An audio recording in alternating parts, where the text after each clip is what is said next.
سلامونه او نیکې هیلې مې ومنئ، بیا هم ښه راغلاست. اوس راځو جاواسکرپټ کانس کیبورډ ته چې په جاواسکرپټ کې کانس کیبورډ څرنګه کار کوي. دا هم لیټ ته ورته کیبورډ ده، خو تاسې په دې کې نشئ کولی چې یو وریبل ریاساین کړئ. یو ځلم چې یو وریبل ته یو والیو ورکړه تاسې بیا نشئ چینج کولی. او کانس چې ده د پخپله د کنسټرنټ نه اخیستل شوی ده. کنسټرنټ ثابت یو شی چې ثابت وي تاسې نشئ چینج کولی. دا هم په 2015 په جاوا E6 کې راووت او دا هم تاسې نشئ کولی چې بیا ریډیکلیر کړئ. او بله مهمه خبر چې ما مخکې هم درته وکړه، دا ریاساین کیږي هم نه. یو والیو چې یو ځل دې ته اساین شوله تاسې بیا نشئ کولی هغه والیو چینج کړئ. او دا هم بلاک سکوپ ده، د یو بلاک نه بهر تاسې نشئ کولی چې دا کار کړئ. دلته یو مثال ورکړی ده چې یو پایپ نوم یو وریبل ډیکلیر کړی ده او دې ته یوه والیو ورکړې ده، خو کله چې دلته راغلي دا والیو چینج کړې ده نو دا والیو نه ده چینج شوې او دلته یو ایرور ورکړی ده. دا یې په ټرای کچ سټیټمنټ کې نیولي دي او دا یو سټیټمنټ ده چې ایررونه هنډل کوي، رن ټایم ایررونه هنډل کوي.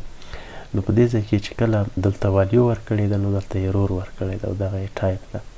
نو دا تاسې نشئ کولی چې دا ریاساین کړئ. په دې ځای کې ریاساین کیږي نه.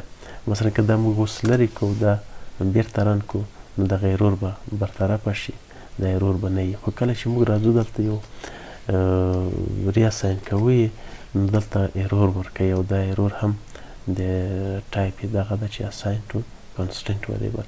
نو دا یو کانسټنټ وریبل ده چې تاسې نشئ کولی د دې والیو چینج کړئ. خلاص فرق یې د لیټ سره دا ده چې په دې کې والیو نه چینج کیږي. دلته والیو تاسې نشئ چینج کولی. اساسي فرق یې که تاسې وګورئ د لیټ سره دا ده چې په دې کې تاسې کله یو وریبل ډیکلیر کوئ هغه یوه والیو ورته اساین کوئ او په دې کې بیا نه چینج کیږي. او بله خبره دا ده چې مست بیا ساین، کله چې دا تاسې ډیکلیر کړئ هغلته به مست بیا ساین هم کړئ. دا تاسې نشئ کولی چې دلته د مثال په ډول دلته راشئ دا ډیکلیر کړئ خو اساین یې نه کړئ، یعنې په دې شکل یې تاسې ولیکئ او بیا راځئ دلته بیا وروسته یې اساین کوئ. دا به تاسې مستقیم اساین کوئ هم، یعنې یوه والیو به هم ورکوئ. دلته مثلا زه یو بل وریبل لیکم چې ایکس ده او بیا راځم ایکس ته دلته یوه والیو ورکوم. نو که تاسې غواړئ چې یو وریبل په کانس کې ډیکلیر کړئ هغې ته مستقیمه والیو هم اساین کوئ.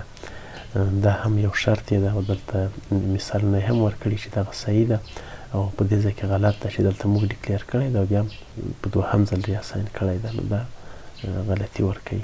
او always declare a variable with const when you know that the value should not be changed. هغه وخت کانس تاسې وکاروئ چې والیو چینج نشي، والیو تغییر ونه کړي. او په کانس کې تاسې کولی شئ چې اریم ډیکلیر کړئ یا ابجکټونه یا فنکشنونه یا داسې نور. دا ځینې موضوعات به انشاءالله بیا وروسته وایو چې ارې څه ده، ابجکټونه څه شی دي، دا تاسو ته کنفیوز نشي. نو زه ډېر دا تاسو ته نه تشریح کوم، صرف موږ په کانس باندې دومره تمرکز کوو چې دا داسې یو والیو ده چې چینج کیږي نه. او په دې ځای کې تاسې کنفیوز نشئ چې دا کانس کیبورډ چې ده هغه موږ والیو چینج کولی شو، صرف د هغې ریفرنس نشو چینج کولی، دا په ابجکټونو کې ده. په دې ځای کې که تاسې وګورئ دلته موږ یوه ارې ډیفاین کړې ده په کانس کې، په ارې باندې به انشاءالله بیا وروسته هم غږیږو. دا موږ مستقیم ارې نشو چینج کولی، خو د دې کوم دلته هغه والیو چې دي الیمنټونه چې دي هغه موږ چینج کولی شو. مثلا دلته موږ راغلي د کار یو الیمنټ هم دلته نیولی ده چې دغه ته اشاره ده، کار دغه ځای کې زیرو دغه الیمنټ ته اشاره ده او دلته مساوي بیا په یوه نوې والیو کړی ده چې دا تاسو چینج کولی شئ. خو مستقیم که موږ راشو دلته په دې شکل یې ولیکو چې کانست کار او دلته بیا کار ولیکو او د مستقیمه والیو ورکو نو دلته غلطي ورکوي. دغه مثال که تاسې وګورئ په دې ځای کې تاسې کولی شئ چې والیو ته تغییر ورکوئ. مثلا دلته موږ راغلي یو کانس یو اریم ډیکلیر کړی ده او په دې کې 3 الیمنټونه دي چې دغه والیوګانې دي او په دې ځای کې موږ راغلي یو دغه والیو هم چینج کړې ده. د کار زیرو چې ده دغه اول الیمنټ ته اشاره کوي او الیمنټونه په ارې کې چې دي هغه له زیرو شروع کیږي، له یوه نه شروع کیږي. یعنې موږ که غواړو چې د اولنی الیمنټ چینج کړو نو هغه به زیرو نیسو. نو دلته که تاسې راشئ د ارې یو الیمنټ چینج کړئ هغه اولنی یې چې ده هغه له زیرو شروع کیږي، دوهم بیا یو ده او دوه دي، همداسې په ترتیب باندې مخ ته ځي. نو تاسې که غواړئ چې اول الیمنټ یې چینج کړئ هغلته به زیرو ورته ږدئ. خو خو دلته موږ والیو چینج کولی شو، خپله ریفرنس چې د هغه موږ نشو چینج کولی. مثلا که دلته موږ راشو دا کاپي کو، دلته موږ پیسټ کو او دلته والیو چینج کو، نو په دې ځای کې تاسې نشئ کولی چې والیو یې چینج کړئ، ځکه دا کانسټ ډیکلیریشن کیبورډ ده، په دې کې تاسې نشئ کولی چې وارې ده مستقیمه چینج کړئ. نو په دې اساس باندې تاسې کولی شئ وارې چینج کړئ، خو مستقیم نشئ کولی چې وارې چینج کړئ. او دغه پوش کیبورډ چې ده دا په اخر کې ارې ته یو الیمنټ ور اضافه کوي. مثلا دلته ارې پرنټ کړې ده، بیا نو اولنی کیبورډ چې ده د موږ په دې نوم راغلی ده، او دوهم چې ده هغه بیا په دې نوم راغلی ده چې دوهم کیبورډ، او دریم هم خپل نوم راغلی ده، او اخرنی چې ده دلته موږ پوش کړی ده. پوش په ارې کې یو الیمنټ اضافه کولو ته وایي، دا به انشاءالله بیا وروسته وایو. صرف د موږ هدف دلته د کانس د کیبورډ نه ده چې تاسو د دې والیو نشئ چینج کولی. اوس مستقیم د دې والیو موږ نشو چینج کولی، خو کله چې دلته راځو الیمنټونه د یوې ارې بیا چینج کولی شو.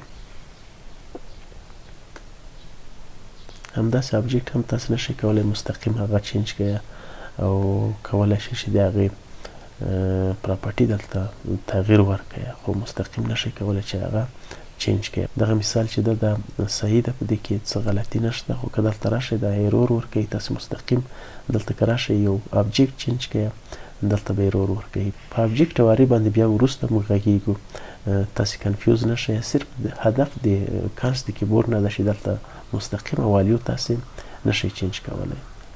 او دا فرقونه د ډیلیټ او وار سره دا هم تاسې بیا ویلی شئ. او بیا بلاک سکوپ ده، تاسې کولی شئ په یو بلاک کې کار کوئ، د یو بلاک نه بهر تاسې دا نشئ کارولی. عین لکه لیټ کیبورډ داسې یو کیبورډ ده، خو والیو یې ثابته ده. دغه مثالونه هم تاسې کتلی شئ چې تاسې نشئ کولی چې دا بیا ریډیکلیر کړئ یا ریاساین یې کړئ.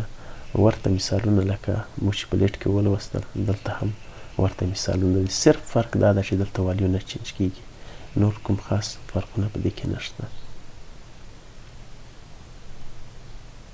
او دا اکسرسایز ده، دا اکسرسایز بیا تاسې خپل انسر ورته سبمیټ کولی شئ. دا هم یوه ښه طریقه ده چې تاسې پریکټس کولی شئ. زه بیا هم تاسو ته ډېر دغه ریکمنډ کوم چې دغه ویب سایټ چې ده دا ډېر ښکلی ویب سایټ ده، او تاسو کولی شئ په دې کې پریکټس هم وکړئ او سوالونو ته جواب هم ورکړئ.